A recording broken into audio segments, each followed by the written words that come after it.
New Orleans Talk Radio Outlaw.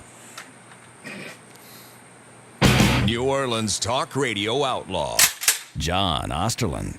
And we're also going to talk about how the bums, not just here in New Orleans, but all over the country, but since I live in New Orleans and where I work, I look out the window. I'm right behind me. I'm looking out the window, and I can see a village of tents and bums underneath the Calliope Street Bridge, the Interpass getting on I-10 over here.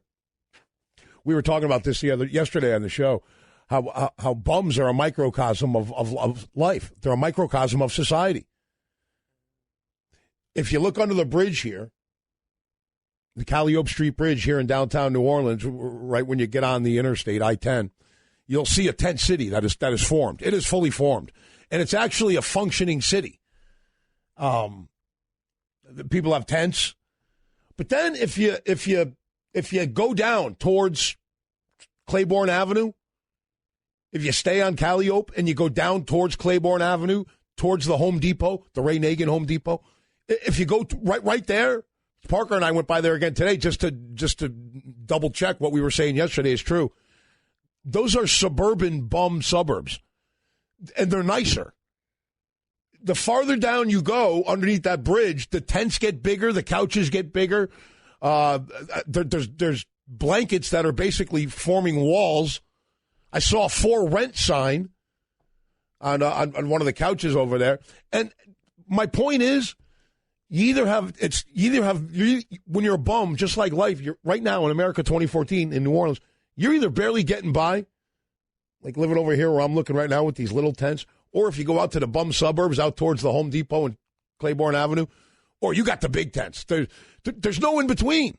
There's no more middle class, whether it's Americans or whether it's American bums. Is that a new concern, bum equality? Yeah, I mean, the bums down towards Home Depot, these tents, Parker, I think I saw a satellite dish. They got Netflix. These couches are beautiful. And you notice the graffiti. Somebody wrote, what did they write? Our leader. I think they've declared a king of the bums, bum leader. Someone down there is leading that suburban sprawl. Call it bum flight, white flight, whatever you want to call it. They're leading this bum getaway down towards Claiborne Avenue, underneath the Claiborne Avenue Bridge. It's a bum village, but it's separate from the rest of the bum villages. In fact, they've all kind of grouped the tents together now to where there's not really a single tent by itself anymore. Either you're part of this bum village that's at, what is that, Barone and Claiborne here? Or yeah, Barone, it's much like when you grow up, when you're in school, there's cliques.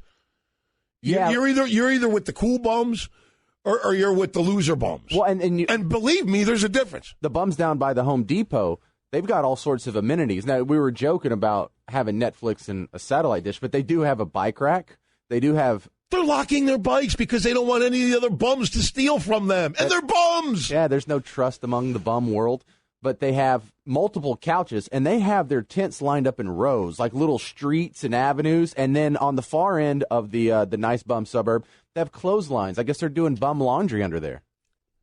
I don't even have laundry in my house. The bums are doing laundry, and they're hanging it up on clotheslines underneath the Calliope Street Bridge. And if they've declared a leader...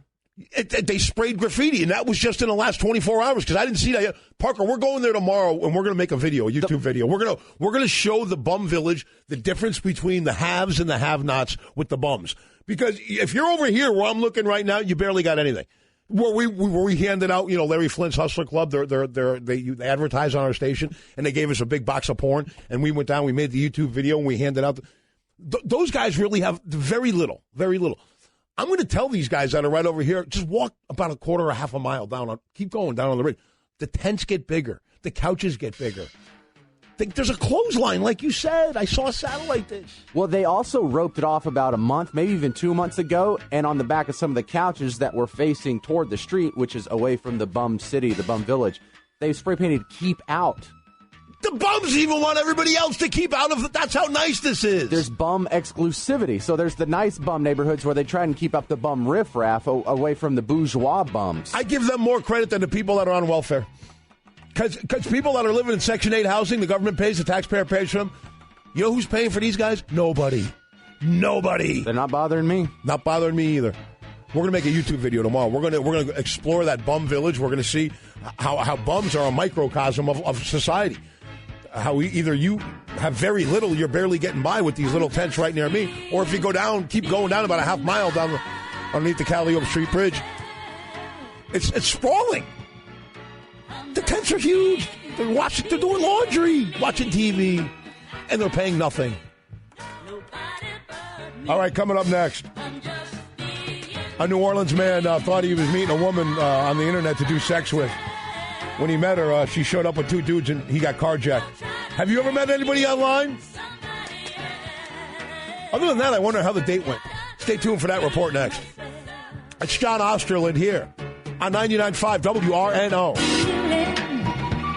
You're holding on to memories you can't erase. Now don't try to use